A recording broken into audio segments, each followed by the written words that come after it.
This is Frank Islam, Chairman and CEO of FY Investment Group and your host of Washington Calling, where we interview leading voices from business and politics that impact you, the viewer.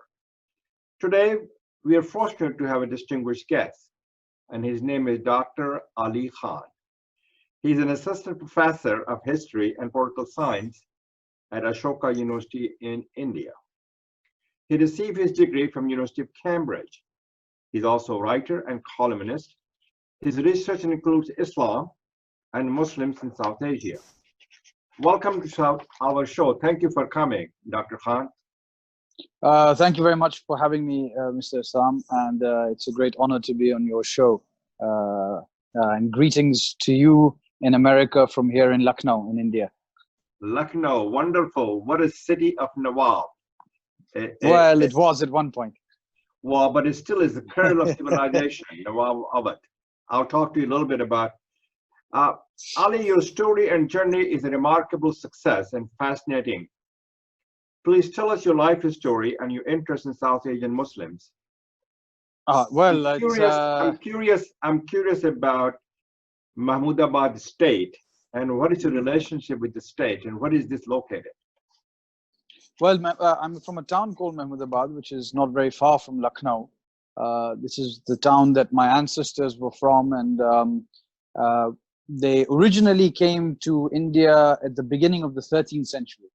So a very, very long time ago. And they came to India as qazis, as qaziul khuzat. They stayed in India as religious judges, for those of you who don't know the word qazi. They came during Shahabuddin Ghori's time, then they stayed through the time of Muhammad Tughlaq. They entered military service during the time of the Mughals. Mahmudabad itself, we used to live in another town called Bilehra, which was close by. And Mahmudabad was founded in the 16th century during Akbar's time by Nawab Mahmud Khan. And then gradually, as the generations went on, there was the rise of the kingdom of Awadh in the 18th century.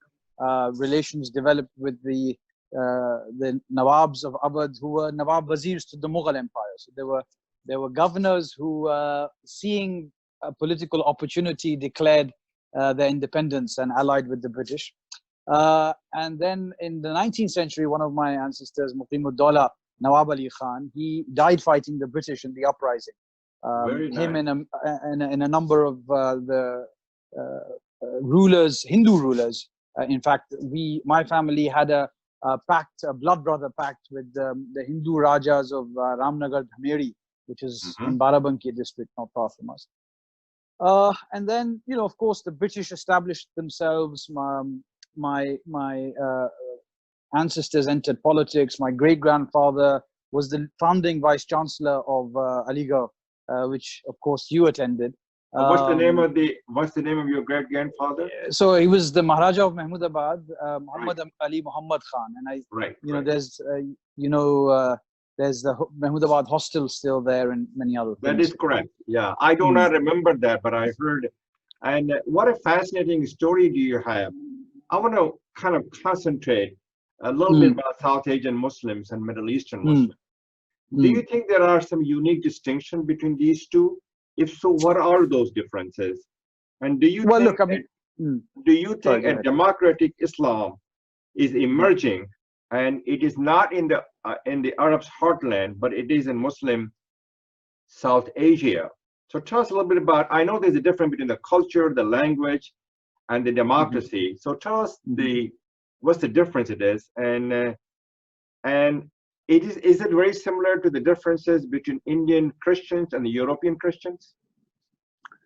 Well, look, this is a very important question, and I've had the good fortune of living and studying in Syria.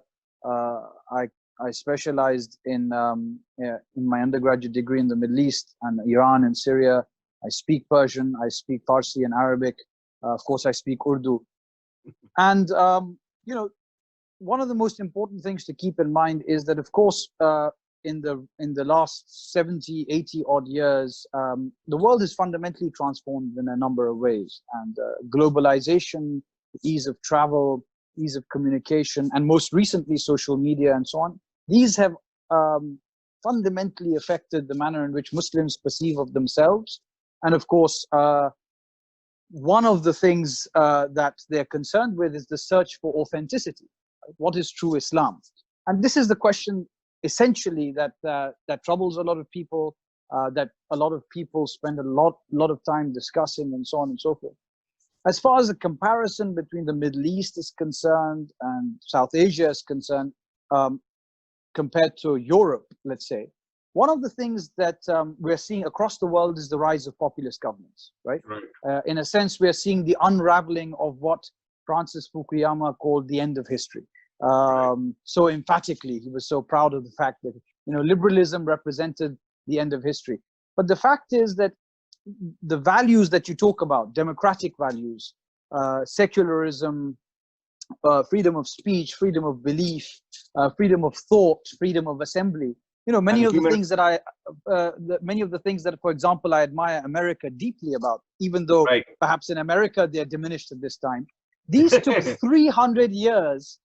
These took 300 years in Europe to develop. In the public sphere, you know, there's this scholar, German scholar called Jürgen Habermas. He talks about the public sphere, you know, the print, music, the town square, cafes, opera, you know, all of these things that spread ideas within society. Now, whether it's the Middle East or whether it's us in South Asia or indeed Africa, the values that became touted as universal values, political values, did not have an organic presence in our societies. In other words, our societies did not go through the social revolution that Europe went through. So, you know, we were colonized, we had nationalist movements. Often there were elites who created very, very, for example, in the case of India, a wonderful constitution, an inclusive constitution. But the problem was that that project, the dream that the Constitution of India holds up for all Indians, was not mirrored by the fact that of the realities on the ground. And so, you know, I want to change the subject and talk about the difference between the North Indian Muslims and the Muslim from rest of the South Asia. And also talk about this sect of Islam, which is the Sunni, Shia, Ismailis, and Baharas. And why they have a shared heritage, but this language and cultures are totally different and uniquely different between the two. So just take a few minutes and explain to us what those are. And then I want to go to the next topic. Right. Well, I mean, you know, in India, there are as many sects as, you know, there's a famous hadith of the Prophet, peace be upon him, who said that my community will divide into 72 sects. So you find many of them in India. And of course, you know, this is the beauty of Islam also, because if you imagine Islam as representing a core of a certain set of principles, the way in which they manifest themselves across the world is different. So you have the Barelvis, the Deobandis, the Ahl Hadith, the Salafis, the Shia, the Bohra, the Dawoodi Bohra, the Sulaimani Bohra, the Zaydis. We don't have them in India, but they're in Yemen. The Sufis, the various kind of Sufis. So, you know, it's a tremendously diverse country in terms of school of thought. Then, of course, every region has its own language, has its own ethnic character. For example, Bohra, as you mentioned, they tend to mostly be from Gujarat, mostly trading communities. So this is the result of a very long history of the slow spread of ideas and the manner in which Islam has rooted itself in the cultural matrix of wherever it has traveled to. And if I just say the last thing on this question, so one of the most beautiful things, if you see, is which tells us about the plurality of Islamic civilization. You look at the mosque architecture in Kashgar, in Xinjiang, in southwest China. You come to South Asia, you go to Central Asia, you go to Iran, then you come to the Arab countries, you go to North Africa. Everywhere, the mosque it represents the core symbols. Often there's some kind of dome or in some shape and a minaret, but it echoes the local culture, the local civilization. And this is the beauty in a sense. And I think, in my opinion, India really represents this, the plurality and the diversity which unfortunately are now suffering because of globalization. Everyone is trying to chase a standard model. I want to talk about, as you probably know, the idea of the dome in the mosque came from Central Asia during the 7th century. The mausoleum that was built by the Seljuk, who were a Turkish descent, but they were slaves. So, and that's where the idea came from. And that idea went to Russia, and from Russia, the United States copied what we have in the U.S. Capitol Hill, the dome. Well, I mean, also actually, the Italians were deeply influenced. Italians so if you look did at the same thing. Florence, the great cathedral in Florence, the dome. Exactly. You said it very well. So what I want to talk about is the Babri Masjid. How did the Babri Masjid become a Ram temple? Why this conversion is important to Indian Hindus? This kind of act do not bring the people together. It tears apart the harmonious fabric of India. Do you think this is the birth of India that is against the founding principles of India? India always stood as a global beacon of hope for democracy and secularism. Hindu and Muslim live together. They cherish their children's future. Their bonds are stronger than the differences that too often drive them apart. Can they find a common ground to work together because they all have a shared goals and shared responsibility and shared sacrifices? And also the fact is we should be united together to build a country which is stronger and better and fight against the poverty, hunger, disease. So shed you some light on this. So, I mean, there's no point in going into the historical detail of the Babri Masjid, but you know what it represents. And really the Babri Masjid is symbolic of the resurgence of ethnic nationalism. And this is happening across the world, right? You had a similar kind of debate in Turkey recently with the Hagia Sophia, with the Hagia Sophia Mosque. And, you know, I wrote an article, for instance, in which I argued that it would have been a beautiful gesture and a sign of being on the moral high ground if one part of Hagia Sophia was given to the community to whom the original cathedral belonged, which are the Eastern Orthodox Christians. So, you know, the fact is, across the world, we see this rise of ethnic religious nationalism. In India, it goes back to my earlier point, right? Our societies did not go through the revolutionary churn that Europe went through during the Enlightenment and before that and after that. And even in Europe, that social contract is coming apart. You know, you see the rise of the far right in Germany, in England, in France, in Hungary, in Austria, in Italy. The Babri Masjid, you know, I often read this couplet in Urdu. It says, Masjid jo tooti, kaun si ye jaye gham hai sheikh, kuch qasre dil nahi jo banaya na jayega. You know, this, why are you crying over this mosque, O sheikh? Sheikh being a religious figure, Muslim religion. For it is not like the palace of the heart that once it is broken, it can never be repaired.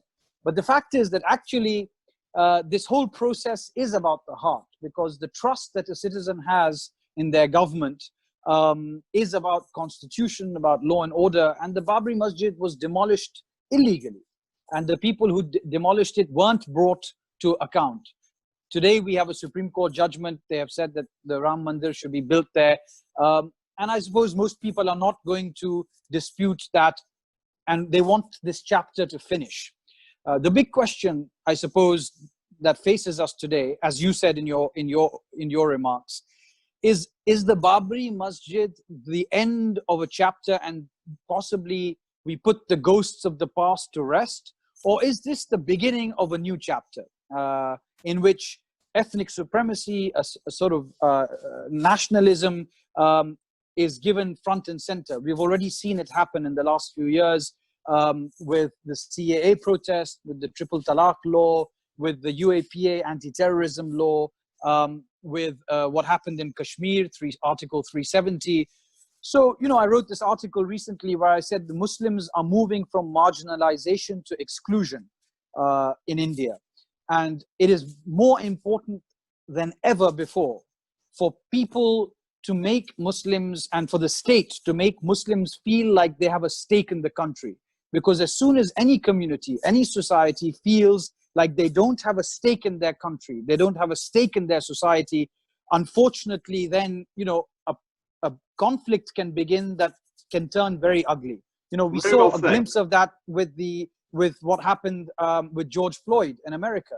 You know, Right. ultimately, it is about representation. It is about feeling that you are included in the political process. Very well said. And unfortunately, so far, the BJP has not given indications of the fact that it actually seriously wants to engage with and include Muslims as free citizens of India. And the last thing I'll say on this, Mr. Islam, I'm sure you are familiar with American history more than I am. But I teach in a university here, and one of the things that I love to give my students is the Federalist Papers. Now, the Federalist Papers, if you read them carefully, people like Alexander Hamilton were writing, and there's this wonderful quote. I won't repeat the entirety of it, but basically it says that people should be most wary of those in whom they place the most amount of trust. In other words, the government. And across the world, we are seeing politicians who refuse to be questioned. Whereas, of course, it is, this is the fundamental right and the fundamental cornerstone of democracy is the ability of citizens to be able to question their government, which is why, you know, in Hollywood films and so on, often you say when people swear and take the oath of joining military service or oath of office, they say from all enemies, domestic or foreign. Because the idea is that the government can also cease to stop representing the interests of the people. And I think we're seeing that in your country and here. Well, but we are taking these steps, as you yes, know, of course. Joe Biden just announced yes. a biracial woman, bringing the diversity to the forefront of America. And as you know, the Muslim population in India is close to about 20%, which is the second largest Muslim population in the world. In this country, the black population is very small. That's a 9% electoral vote. But the diversity brings us together, and diversity makes us stronger.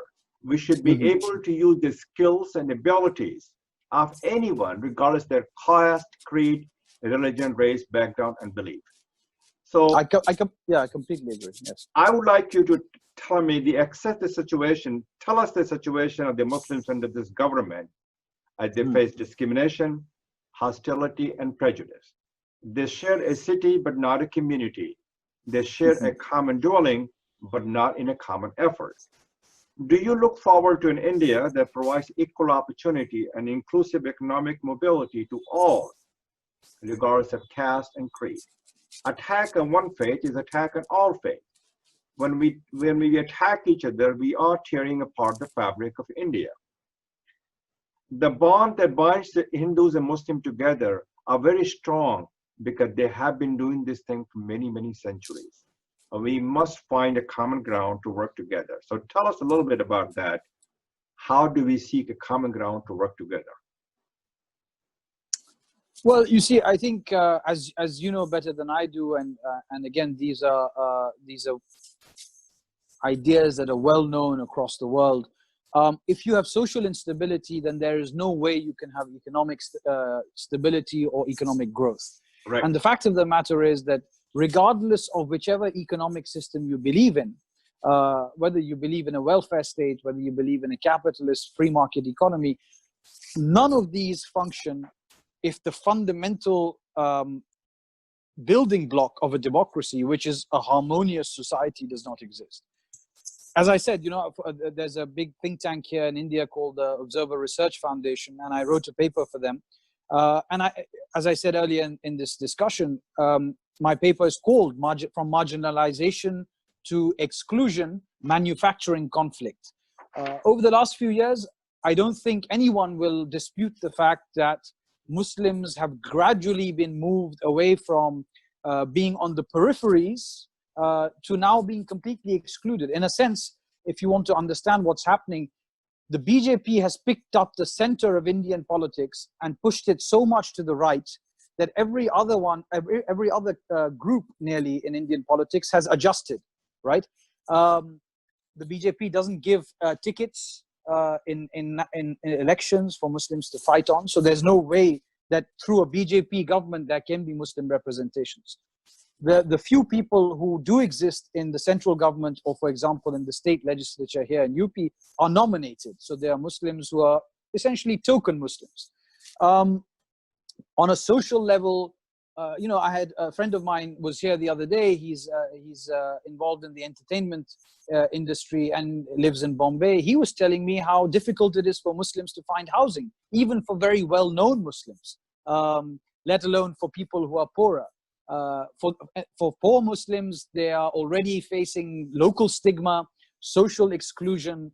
You know, in UP, for instance, in 2017, slaughterhouses and abattoirs were cut. And this not only affected Muslims, but it also affected the other very marginalized community in India, which is Dalits. So for example, when the meat business was affected and shut down, that affected the leather industry. And in the leather industry, not only are Muslims involved, but Dalits involved.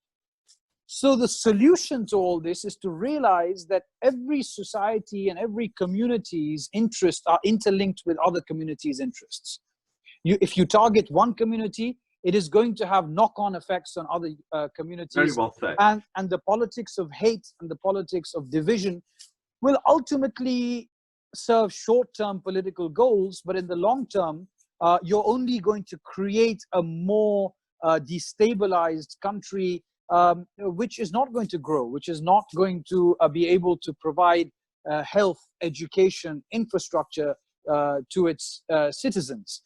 Very well said. Do you believe that it is important for India to succeed? If India has to succeed, they have to bring the Muslim together, and their success, Muslim success, is India's success and our success. And do you think that Muslims need to have a unity over division and hope over fear?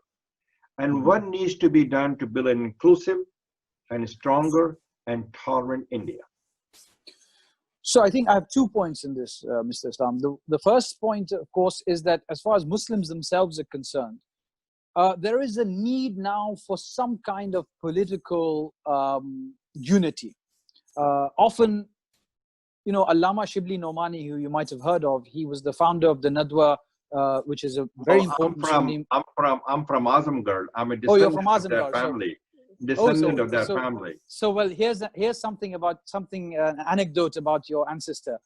Allama Shibli, who was a great scholar, a religious scholar, but also the founder of Nadwa, which he wanted as an institution to center of religious education, but that engages with the modern exigencies that Muslim faces.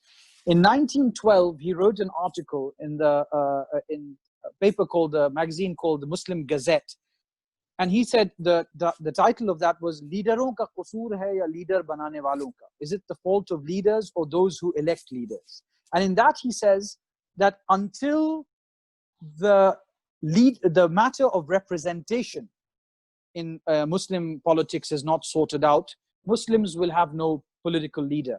Remember, he's writing in 1912 at a time when there are very big names in Muslim politics in India, and he dismisses all of them. He says they are all religious leaders. What we need are political leaders. And he gives the example of Gokhale, who today is a very forgotten figure of Indian politics, but he was a great, great man and a reformer. And he says until the chair of political leadership, siyasi qayadat ki kursi, is not filled by someone who is skilled in essentially in the politics and the tools of today, the community will suffer from disunity, because each group, each subgroup will want to control their own little community. They will be divided into sects. And this is not just the BJP, the Congress party did this, other parties have done this, where political representation has been done often either by religious clergy or also by certain forms of elite. So as you might know, in India, there is a huge amount of problems internally amongst Muslims because there's a caste system within Muslims also, right, where there are people who claim descent from ethnic groups that come from outside India, and people who are native to India. And, you know, there is internal prejudice, and we have to acknowledge these. So the first thing is to peer within our own selves and you know, try and resolve our own shortcomings. And secondly, even though I would say, yes, Muslims are being sidelined, they're being excluded, they're being marginalized, they're being persecuted. Now, more importantly than ever, we must make common cause with other persecuted and marginalized communities. Because the only way to fight this battle is to actually, we need to speak out. Yeah. Exactly. And we need to speak out for other people, other groups who are persecuted for their belief, for their religion, for their gender identity. And until this happens, you know, people will consolidate on the basis of religion or ethnic supremacy, and everyone else will be scattered and fractured. So these are the two things I think that are very important. What you're saying, Ali, that India needs to celebrate the richness of the religious diversity. We need to build the bridges rather than wall, right? And India should be a place for caring, sharing, and compassion rather than blaming and shaming. Correct? I completely agree with you. And you know, the fact is that this has been this is not something, I mean, this is not a future dream, our past, even though, again, like nationalist countries all over the world, I gave the example of Turkey, other countries, nationalist governments try and rewrite history. But the fact is that India has always been, if you look at the poetry of Maulana Rumi, for instance, even if you look at some of the hadiths, some of them are from the Prophet's time, India has always been seen as a land of learning, of wisdom. India has always, you know, Rumi talks about the wisdom, the spiritual wisdom in the Masnavi of India, and the fact that this is a fountain of knowledge. So this is not something new. I think all of these differences, or as you said earlier when we were talking about mosques, the fact is that the most vibrant civilizations are born out of confluence. And as soon as you start to build borders, as soon as you stop people from interacting with each other, getting to know each other, as soon as you get into the debate of who's authentically local and who's authentically not, you see the end of the greatest empires began like that. The Roman Empire and onwards all the way until recently. Very well said. Today, India is the product of the confluence of a number of civilizations. And this is what makes it great. And if we stop and try and find some kind of authenticity, and this just doesn't only apply to Hindus, also to Muslims. Everyone in the 21st century is now concerned with authenticity. But the fact is that authenticity is an illusion. You know, it is a quintessentially modern problem to be concerned with authenticity. It is a problem of the nation state. So you very well said, Ali. We are running out of time. Sure. But we'll continue this conversation some other times. But you look at but you're very optimistic, which is wonderful. You look at the brighter horizon when you endure storm, and the Hindus and Muslims, they both drink the water from the same river. They cherish their children's future. They intermarry themselves among themselves, except the fact that things are not going very well these days. They need to find a common ground and seek a common place so we can work, so they can all work together. And your ideas and thoughts are very important as we move forward with India and what the current situation we have. We should not be divisive, but we should be inclusive. We should bring the people together. And that's what India has always been that. And thank you very much for your time. And thank you for sharing your thoughts and ideas. And thank you for your leadership. Thank you for all you're doing to make a profound difference. This is Frank Islam. Thank you. This is Frank Islam wishing you a great week, and thank you for watching.